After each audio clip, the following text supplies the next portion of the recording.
Hey, everybody, welcome to the czabecast, brought to you by Line and Kugels. Get your lineys today and enjoy the good stuff from Chippewa Falls. Zabe here, Scott Lynn, Al Galdi, Low Def, Requiem for a Wrestler. Yes. We're doing too many of these. We really are. Too many. No one's died in months. Come on. I am not the one killing ex-wrestlers. Something is. Yes. Farewell, Fatu. Yes. Mr. Galdi, will you please deliver the eulogy for the wrestler formerly known as Umaga? Umaga was one of the more promising stars just a couple of years ago. He was involved in a main event at WrestleMania in 2007 against Bobby Lashley, the whole McMahon-Trump angle. Umaga was a guy who stood out. He was not tremendously tall. He was not muscular in terms of, being ripped and chiseled like a Batista. But a Samoan, right. One of many great Samoan wrestlers. There have been many over the years. Yeah. He was part of the legendary Inouye clan. And Umaga, though, had a problem with substance abuse. He was fired by the company for refusing to go to rehab. Okay.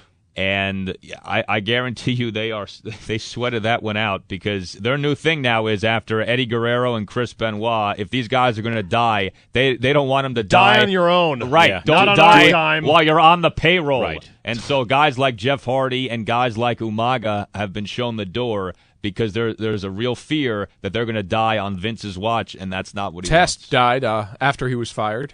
Another guy. Long after he was fired, but yeah. So, do you think this is going to attract any more scrutiny from any? I don't know. I don't think so, because I think everybody got their fill 2 years ago with the whole Benoit thing, and I don't think there's an appetite for it like there was a couple of years ago, especially now with everything else that's going on. I don't see that happen. Okay. So as long as you don't kill anyone else, Right. family members, children, It's the innocent Manny bystanders. Ramirez plan. I didn't kill or rape anybody. And he wasn't as big a star as some of these other guys. Yeah, but he headlined. He there's was- not a lot of wrestlers that were in a main event headline That's true. match. That's true. Now, was he wrestling for Trump or for McMahon? No, for McMahon. Okay, he was McMahon's guy. Lashley was for Trump. Yes. And that was when Trump got his head shaved? Yeah. No, McMahon got his head shaved. Yeah. And interestingly, both guys are now gone. Lashley's in the opposing promotion, and Umaga's dead. Umaga was talented. If he'd have So you're kept saying his, Umaga can't come back?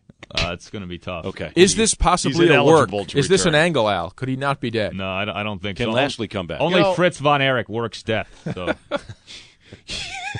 Once I thought Vince McMahon had been killed in a limo explosion. Yeah, they tried that, but then the whole Benoit thing happened, and so he had to abort. That's what we call. He aborted that whole storyline, didn't he? That's what we call in the wrestling business an abortion. Now, that term is not used very much anymore because of the sensitivity associated with it. Of course. Thanks for that. We call that in the locker room an abortion of an angle. All right, rest in peace, Umaga. Yeah, it's sad. He was very talented, and he could have been a real star. I was a big fan of his. I thought he was very good. Requiem for a wrestler. Sad we have to do these, but Again. when they happen, Yep. Galdi will deliver the eulogy. Thank you, and we'll see you next time.